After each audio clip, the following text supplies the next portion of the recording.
जब जब हमें लगता है कि एआई कितना खतरनाक हो सकता है, तब तब कोई ना कोई ऐसी घटना सामने आ जाती है कि वो खुद गवाही देती है कि एआई कितना खतरनाक हो चुका है आज। और जिनको नहीं पता उनको मैं बता दूं कि डीप फेक से इंटरनेट पे पायल गेमिंग के नाम से एक लीक एमएमएस वीडियो वायरल किया जा रहा है। अब ये पायल गेमिंग कोई आम इंसान नहीं है। पायल गेमिंग एक पब्लिक फिगर है।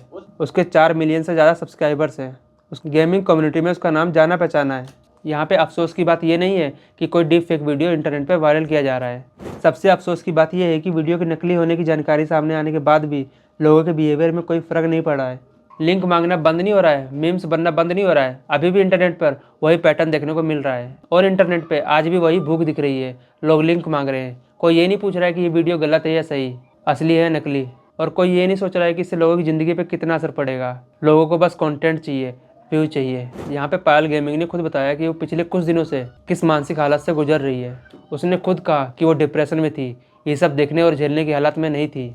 और इन सब चीज़ों के होने के बावजूद भी सोशल मीडिया पे आज इसको कोई रोकने की कोशिश नहीं कर रहा है। जब कोई व्यक्ति खुद कह रहा हो कि वो अपने जीवन की किस बुरी अवस्था में है, फिर भी लोग उसके कंटेंट को कंज्यूम कर रहे हैं, ये साफ साफ समाज का आईना दिखाती है। और आज समाज किस हालत में है ये बताती है।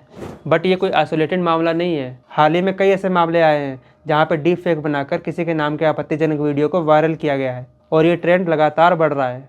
डीप फेक की सबसे बड़ी समस्या ये है कि किसी की भी फ़ोटो, चेहरा या आवाज़ लेकर कुछ भी बनाया जा सकता है। और इसका सीधा सीधा मतलब ये है कि आज कोई पूरी तरह सुरक्षित नहीं है। आज पायल गेमिंग है, कल आपकी बहन बेटी भी हो सकती है। और बिहेवियर यही रहा तो ये सिलसिला रुकने वाला नहीं है। आप जरा खुद सोच के देखिए कि पायल गेमिंग इतना बड़ा नाम होने के बाद भी उसकी पूरी रिस्पेक्ट, उसकी पूरी फेम, उसकी पूरी इज्जत पल भर में मलाइन कर दी गई।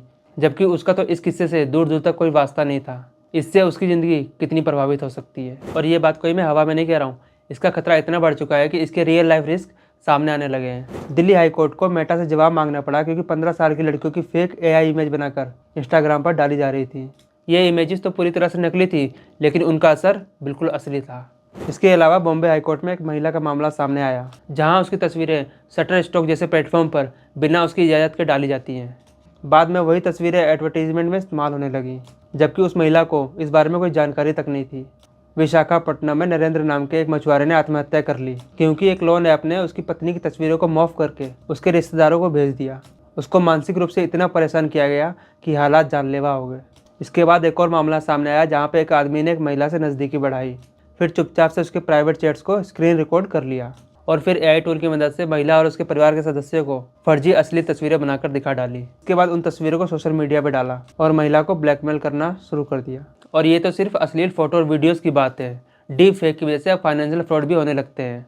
बेंगलुरु में 79 ईयर्स की एक बुजुर्ग महिला ने 35 लाख रुपए गंवा दिए क्योंकि उन्होंने फेसबुक पर एक डीप फेक एडवर्टीजमेंट देखा था जिसमें इन्फोसिस के संस्थापक एनआर नारायण मूर्ति का नकली एंडोर्समेंट दिखाया गया था। ये वीडियो इतना असली लग रहा था कि उस महिला को लगा कि ये जेन्युइन स्कीम है। इसी तरह से बेंगलुरु के चार्टेड अकाउंटेंट हरी को एआई जनरेटेड वीडियोस दिखाए गए जिनमें जाने माने सेलिब्रिटीज स्कीम को प्रमोट कर रहे थे। वीडियो इतने कन्विंसिंग थे कि उसने 23 लाख रुपए इस स्कीम में डाल दिए और बाद में पता चला कि पूरा मामला फ्रॉड था। इतना ही नहीं, दिल्ली हाईकोर्ट को डॉक्टर नरेश त्रियान के डीप फेक वीडियोस पे रोक लगानी पड़ी। मैं जानता कि जाने माने डॉक्टर्स को झूठे इलाजों का प्रचार करता दिखाया जा रहा था। इस डीप फेक वीडियोस के थ्रू लोग उनके नाम पर दिखाए जा रहे एडवाइस को फॉलो भी कर रहे थे, जिससे सीरियस हेल्थ इशू सामने आ रहे थे लोगों के लिए।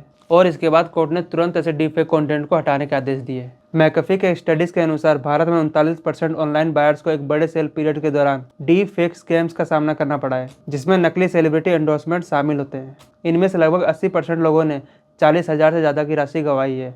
आज एआई का इस्तेमाल लोग अलग अलग चीज़ों में कर रहे हैं, जैसे पीपीटी बनवाना, नोट्स बनवाना, एसे बनवाना, एक्सेल शीट्स बनवाना। लेकिन जिनके मकसद गलत है वो इन चीज़ों का इस्तेमाल गलत चीज़ों में कर रहे हैं। और इसीलिए आज एआई के दौर में ओवर शेयरिंग से बचें, ऐप परमिशन को चेक करें और ट्रू फैक्टर ऑथेंटिकेशन को हमेशा ऑन रखें। क्योंकि आज अगर इतना बड़ा नाम पायल के साथ ये हो सकता है तो कल आम इंसान के साथ कुछ भी हो सकता है बिना उसकी जानकारी और कॉन्सेंट के। प्रॉब्लम सिर्फ डीप फेक टेक्नोलॉजी की भी नहीं है, यहाँ पे प्रॉब्लम बिहेवियर की है, जिसे हमने ना जाने कितना नॉर्मल बना दिया है। इतना नॉर्मल कि आज किसी को भी किसी की ज़िंदगी, किसी की मेंटल हेल्थ, किसी की डिग्निटी की कोई परवाह नहीं है। लोगों को सिर्फ आज कंटेंट चाहिए, सिर्फ व्यूज़ चाहिए, और वो इसको पाने के लिए किसी भी हद तक जा सकता है। ये मान लेना आसान है कि ये गलती किसी टेक्नोलॉजी, किसी व्यक्ति या किसी क्रिएटर की है, लेकिन ये सच है कि ये एक कलेक्टिव फेलियर है। क्योंकि डिमांड हम क्रिएट करते हैं, कंजप्शन हम करते हैं, वायरलिटी हम डिसाइड करते हैं। अगर हम ऐसे कंटेंट को देखना और फैलाना बंद कर दें तो कोई भी एल्गोरिदम इसे ऊपर नहीं ला सकता है, कोई भी चीज़ इसको वायरल नहीं कर सकती है। क्योंकि आज पायल गेमिंग है, कल को कोई और होगा, टेक्नोलॉजी और एडवांस होगी, डीप फेक और कन्विंसिंग होंगे, और अगर यही रहा तो कल को डैमेज और ज़्यादा होंगे और समाज लगातार गिरता रहेगा। और ये कोई हाइपोथेटिकल खतरा नहीं है, ये ऑलरेडी हो रहा है। सारे केसेस, डेटा, एग्जाम्पल हमारे सामने हैं और ये भी समझना जरूरी है कि लीगल सोल्यूशन अकेले काफ़ी नहीं है। आज इसके लिए लॉ मौजूद है, सैंक्शन मौजूद है, एक्ट मौजूद है, लेकिन जब तक सोशल बिहेवियर नहीं बदलेगा एनफोर्समेंट सीमित ही रहेगा। हर व्यक्ति पुलिस के पास नहीं जा सकता है, हर व्यक्ति लीगल लड़ाई नहीं लड़ सकता है, और इसी वजह से रिस्पॉन्सिबिलिटी हम सिस्टम पे डालकर खुद को इनोसेंट साबित नहीं कर सकते हैं। और अब सवाल सिंपल है कि नेक्स्ट टाइम आप कभी भी ऐसे लिंक को देखें तो आप सिर्फ ये मत सोचो कि लोग इसको देख रहे हैं या नहीं देख रहे हैं, आप ये सोचो